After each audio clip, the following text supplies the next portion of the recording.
உன்னை பார்த்து இயேசு சொன்ன வார்த்தை மனம் திரும்பு, பாவத்திலிருந்து மனம் திரும்பு. இந்த உலகத்தில் நம்முடைய குடும்பத்தில் ஒருவேளை பண பிரச்சனை இருக்கலாம், விழுந்து அடிபட்டு விடலாம், அல்லது வேறு ஏதாவது பிரச்சனை குடும்பத்திலோ நம்முடைய சரீரத்திலோ இருக்கலாம்.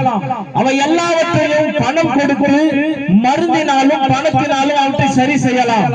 ஆனால் நமக்குள்ளாக இருக்கிற பாவம் என்பது எந்த பணத்தை வைத்தோ மருந்தை வைத்து அதை சரி செய்ய முடியாது.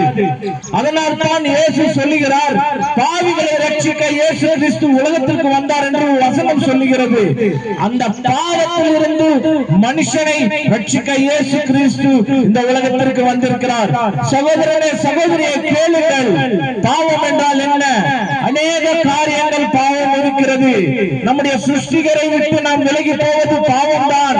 விபச்சாரம் என்பது பாவம் தான், களவு என்பது பாவம் தான், வேசித்தனம் பாவம் தான், பொய் சொல்வது பாவம் தான், கொலை செய்வது பாவம் தான். இப்படி அநேக பாவங்கள் இந்த உலகத்தில் இருக்கிறது, நம்முடைய மனதில் இருக்கிறது. இந்த பாவத்திலிருந்து எந்த மனுஷன் மீட்கப்படுகிறானோ அந்த மனுஷனும் மனுஷியும் பரலோக ராஜ்யம், அதாவது ஆண்டவராகிய இயேசு கிறிஸ்து வாழ்கிற மோட்சம் என்று சொல்லுகிறார்கள், சொர்க்கம் என்று சொல்லுகிறார்கள், நாங்கள் பரலோகம் என்று சொல்லுகிறோம். அந்த பரலோக ராஜ்யத்திற்கு போக வேண்டும் என்றால் பாவத்திலிருந்து விடுதலையாக வேண்டும். பாவத்திலிருந்து விடுதலையாக வேண்டும் என்றால் நம்முடைய பாவங்கள் கழுவப்பட வேண்டும்.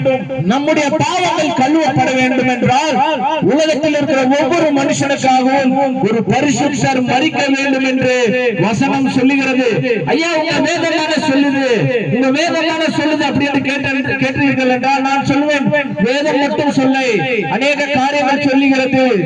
சர்வ பாபோ பரிகாரோ ரத்த போக்ஷகம் அவசியம் தத்ரத்வம் பரமாத்மேய புண்ணியதான பலியாகும் என்று வேதங்கள் சொல்லுகிறது. என்ன அர்த்தம் தெரியுமா? சர்வ பாவங்கள், உலகத்தில் இருக்க எல்லாருடைய பாவங்களுக்காக ஒரு மனிதன் மரிக்க வேண்டும். அந்த மனிதன் பரிசுத்தமா இருக்க வேண்டும், அந்த மனிதன் நீதியுள்ளவனா இருக்க வேண்டும். அப்படி என்று பார்த்தால் இந்த உலகத்தில் ஒரு மனிதனும் இல்லை.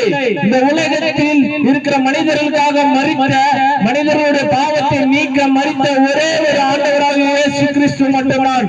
அதனால் தான் அவருடைய ரத்தத்தின் வழியாக பாவ மன்னிப்புண்டு. அவருடைய நாமத்தை யாரெல்லாம் நீர் என் தேவன், இயேசு கிறிஸ்து உண்மையான தேவன், என்னை ரட்சிக்க வல்லமை உள்ளவர் என்று அவரை யாரெல்லாம் ஏற்றுக்கொள்கிறீர்களோ உங்களுக்கு பாவத்திலிருந்து விடுதலை உண்டு. நீங்கள் விரும்புகிறீர்கள் அல்லவா நான் மோட்சத்திற்கு செல்ல வேண்டும், சொர்க்கத்திற்கு செல்ல வேண்டும் என்று அநேகர் பணத்தை செலவழித்துக் கொண்டிருக்கிறார்கள், நேரத்தையும் காலத்தையும் செலவழித்துக் கொண்டிருக்கிறார்கள். கவலைப்படாதீர்கள், உங்களுக்காக இயேசு கிறிஸ்து இலவசமாக அந்த மோட்சத்தை கொடுக்க வல்லமை உள்ளவராக இருக்கிறார். அதனால் தான் சிலுவையில் அவர் மரித்திருக்கிறார். இலவசமாக உங்களுக்கு பரலோக ராஜ்யத்தை அவர் ரத்தத்தின் வழியாக உங்களுக்கு கொடுக்க உண்மை உள்ளவராக இருக்கிறார். அதனாலதான் சொன்னேன், மனம் திரும்புங்கள், பரலோக ராஜ்யம் சமீபித்திருக்கிறது. இப்பொழுது மனம் திரும்ப வேண்டும். எதிலிருந்து திரும்ப வேண்டும் என்றால் பாவத்திலிருந்து மனம் திரும்ப வேண்டும். பரலோக ராஜ்யம் என்னையா அப்படின்னு சொல்லுகிறீர்களா? பரலோக பரலோகம் என்பது தேவன் வாழ்கிற இடம். பரலோக ராஜ்யம் என்கிறது அவர் அரசாளுகிறது, அவர் அரசாளுகிற ராஜ்யம் என்று. இந்த உலகத்திற்கு ஆண்டவராகிய இயேசு கிறிஸ்து எப்படி வந்தாரோ, மனிதனாக வந்து நம்ம எல்லாருடைய பாவத்திற்காக மரித்து மீண்டும் மூன்றாம் நாள் உயிர் தெளிந்து பரலோகம் சென்றிருக்கிறார். அதே போல இயேசு கிறிஸ்து மீண்டும் வருவேன் என்று சொல்லுகிறார். அந்த தேவன் மீண்டும் வந்து அவர் இந்த உலகத்தில் 1000 வருடம் அரசாள போகிறார். அதுதான் அவருடைய பரலோக ராஜ்யம். அந்த 1000 வருடம் அரசாளுவதில் நீங்களும் நாங்களும் பங்கு கொள்ள வேண்டும் என்றால் நாம் அவருடைய ரத்தத்தினால் கழுவப்பட வேண்டும், நம்முடைய இருதயங்கள் கழுவப்பட வேண்டும், நம்மிடத்தில் இருக்கிற பாவம் மன்னிக்கப்பட வேண்டும் என்று இதன் வாயிலாக உங்களுக்கு சொல்லிக் கொள்கிறேன்.